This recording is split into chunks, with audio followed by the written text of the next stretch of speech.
Ha, ben kendimi tanımak için kitap okumalıyım. Niçinimi buldum.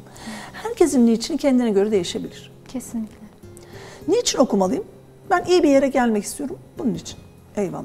Ondan sonra bu niçinlerin üzerine sen nasıl okuman lazım? İlk önce insanın okuması gereken ilmi hal. Halinin ilmini anlatan kitaplar okumak. Benim halimin ilmi ne? Ben kimim sorusunun cevabını bana bulduracak kitaplar.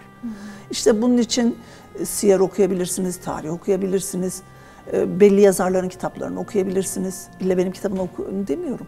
Ama mutlaka kitap okumak gerekiyor.